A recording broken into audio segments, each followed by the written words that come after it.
गे अगे ये तना गोली मारबो की तोर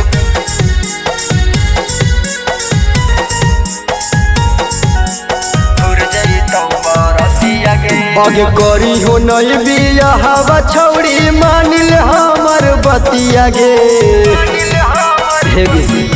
आगे करी हो नई बिया हवा छौड़ी मानिल हमर बतिया गे आगे जलावा से होते बेलावा छौड़ी करबौ दूरा गतिया गे आगे ये ताना गोली मारबौ की तोर घुर जैतौ बरतिया गे आगे हम ही मानबौ छौड़ी सुहाग वाली रतिया गे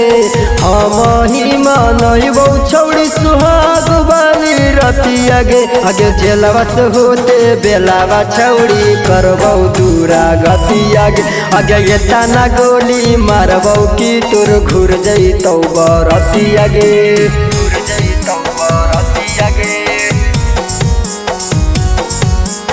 उड़ जाई तो बरतिया गे Riddhi Films Recording Studio, अगे Sekpura. ये तना गोली मारबो की तोर घुर जाई तो बरतिया गे उड़ जाई तो बरतिया गे आगे पावे लागी के तनु तोरा लगा दे बहु हम कीमत गे हमारा रहत डोली लेके जैतो के करही मत गे बुझनी गे आगे पावे लागी के तनु तोरा लगा दे बहु हम कीमत गे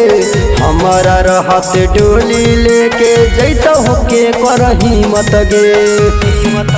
आगे जानी के ना हो डहर हमारा खड़े कर दे बहु खटिया गे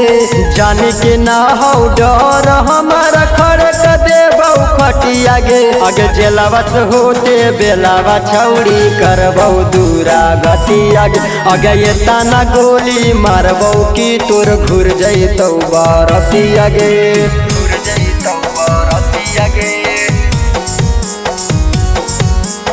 उड़ जाई तो बरतिया गे अगे ये तना गोली मारबो की तोर घुर जाई तो बरतिया गे उड़ जाई तो बरतिया गे आगे ही अभी अंदर तू ता बुझी है नहीं कमजोर गे सोचा बोता हम यही से गोली चला बादे बोतावर तोड़ गे आगे ही अभी अंदर ता तू बुझी है नहीं कमजोर गे सोचा बोता हम यही से गोली चला बादे बोतावर तोड़ गे सुधारे लाल प्यारे तोरा करत बर बदिया गे योगी राकेश तोरा छौड़ी करत बर बदिया गे आगे जेलावा से होते बेलावा छौड़ी करबौ दूरा गतिया गे आगे ये ताना गोली मारबौ की तोर घुर जैतौ बरतिया गे।